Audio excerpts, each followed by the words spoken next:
ẹ̀yin èèyàn fídíò tẹ́ ń wò yìí tẹ́ ń wò lọ́wọ́ yìí àwọn tí bàbá Ìjẹ̀ṣà tí wọ́n ṣe tó gbé wọn dẹ́wọ̀n nígbà yẹn rèé pẹ̀lú tí ìrírí tójú wọn wá rí yẹn só yẹ kí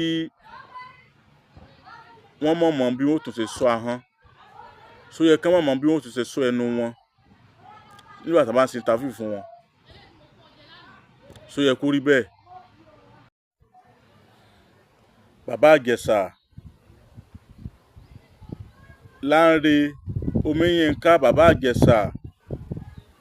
ibi tẹ́ ẹ lọ yẹn ó yẹ kẹ́ ẹ kẹ́kọ̀ọ́ mẹ́kọ̀ọ́ ńbẹ̀ ni kẹ́ ẹ kọ́gbọ́n mọ́gbọ́n ńbẹ̀ ni kò yẹ kí irú yín tún lọ síbẹ̀ yẹn kẹ́ ẹ tún mọ̀ wá mọ kẹ́ ẹ mọ̀ tún ní ìrírí díẹ̀. Bàbá gbogbo ẹni tẹ́ ẹ̀ ń bú Bíọ́lá Adébáyọ̀ ó lè tajà tiẹ̀ ó lè pè wọ́n lè lọ bá a gẹ́gẹ́ bí nǹkan tó gbé dání tó ń fẹ́ máa ṣe ọ̀rọ̀ tó bá wù ú ló lè bi wọ́n léèrè ẹni tí wọ́n bi léèrè ọ̀rọ̀ ni yóò mọ̀ wípé kóun sọ ahọ́n òun láti sọ̀rọ̀ kí sí gbogbo ọ̀rọ̀ náà là á ṣe sọ gbogbo ọ̀rọ̀ kan ẹ wo Professor Pella ọ̀rọ̀ ni wọ́n fi interview ni wọ́n fi mú o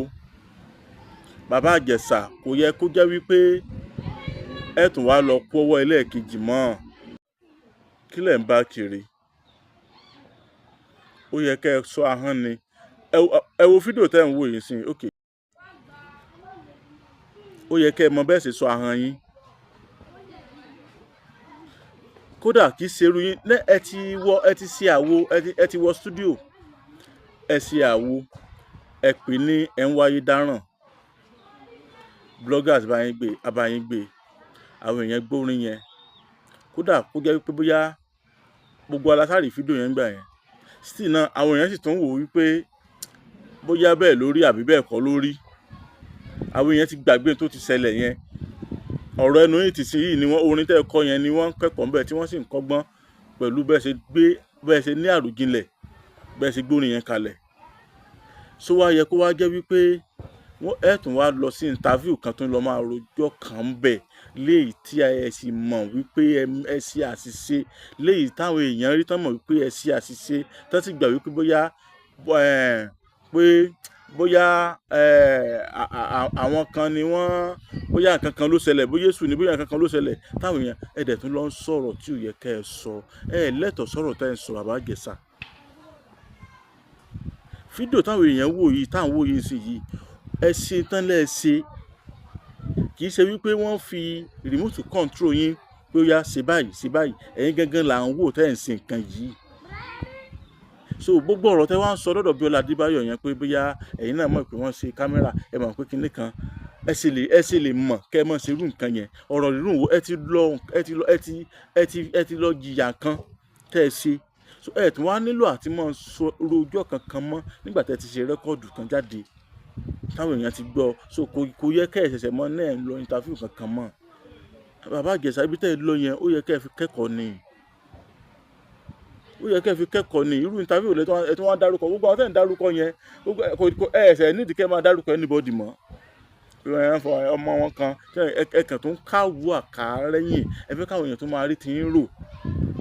àwọn tí wọn ò rí ti ń rò mọ́ ẹ fẹ́ kán tó máa rí ti ń rò padà fídíò táwọn wò yìí sí táwọn èèyàn wò sí kò sẹ́ni tí ò mọ̀ wípé intanẹ́ẹ̀sì ẹ ṣe ẹ dẹ̀ ti jìyẹ so ó wá yẹ kẹ́ ẹ gbàgbé kò wá yẹ kẹ́ ẹ sọ̀rọ̀ ń pẹ́ mọ́ débi pé àwọn yóò mọ̀ sí interview fún yín wọ́n á tún wá máa flashback lọ padà bí nǹkan tẹ́ ẹ ti ṣe táyé ti gbàgbé yẹn àwọn èèyàn tún wá máa mú wá sẹ́yìn fúngbà tẹ́ ẹ sọ̀rọ̀ tẹ́ ẹ sọ yẹn làwọn èèyàn wá àwọn fídíò yìí wá ẹ ti gbàgbé ayé tá à ń lò lọ ó lágbára o. Bàbá kan bẹ nílùú Ọ̀yọ́ Ifábùkọ́lá Ifáglory Àtàndá olórí àbọ̀là bóyá ẹ fẹ́ bọfá ẹ fẹ́ bá Ifá ní gbólóhùn ni iṣẹ́ yín lọ déédéé ni ọjà yín ò yá àmúbọ̀ ọkọ àmúbọ̀ aya ẹ kàn sí wọn wà ní ìlú Péjú Sábó Ọ̀yọ́ Aláàfin ìlú Péjú wà ní o Ifábùkọ́lá Ifáglory ẹ ṣeun. àṣeyẹ lálákọ̀ máa ń ṣe pọ̀ ire ẹ bá ṣàṣe lágbára ọlọ́wọ́ bá o lágbára ọlọ́wọ́ bá Ifá Bùkọ́lá Ifá mi bàbá mi kẹpẹ́. bẹ́ẹ̀ ni o Elédùmarè fi àṣẹ wí bẹ́ẹ̀ jẹ́ bẹ́ẹ̀ ṣe wí àtẹ́gbò ṣùgbọ́n ó ní àwọn ẹ̀dá kan tẹ́lẹ́dùà fi rán wípé kí wọ́n máa fi tú kí wọ́n sì máa fi ṣiṣẹ́ ìwòsàn. àdúpẹ́ o Elédùmarè ó ṣeun ẹja tó ń da ibú dààmú òjò apá lọ. babaláwo Ifá Bùkọ́lá Ifá Glory àtàndá olórí àbọ̀là ní Èdùmarè ń lò lọ́wọ́lọ́wọ́ láti kojú gbogbo àìsàn àti ìdí ayé gbogbo tó ń da ọmọ ènìyàn láàmú. àbá ẹ bá mi kálọ o sádọ̀rọ̀ àtàndá olórí àbọ̀là gbèsòrò débẹ̀ dandan yóò dẹ̀rọ̀ o gbogbo ayé ló lọ síbẹ̀ o. irú ìṣòro àìsàn wo ni tiẹ̀ àìní iṣẹ́ gidi lọ́wọ́ ìpọ́njú ìkórira promise and fail ìjákulẹ̀ lẹ́nu iṣẹ́ kí èèyàn ṣiṣẹ́ kó má lákòjọ. ogun ni àìrọ́mọbí àìrọ́kọ tàbí aya rere fẹ́ oyún ìjó tàbí oúnjẹ ojú oorun. báwo ra rẹ̀ ràn fífi ojú kó jàǹkárí wọ̀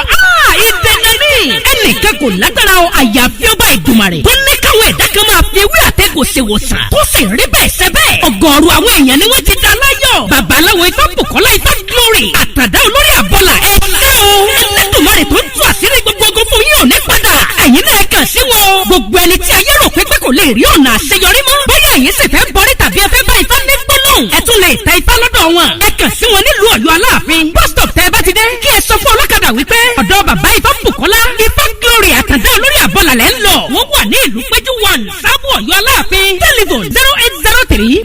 08038348630 tàbí 0705288104 ọ̀kàràkàn yìí ná Ifá gbáyé lọ ìrí òkè gbogbo wa. nínú òní di o yọ ọ yẹ wa o kò ní yẹ ẹ lẹ fún wa ó ti rí bẹ́ẹ̀ ó ti ṣe bẹ́ẹ̀.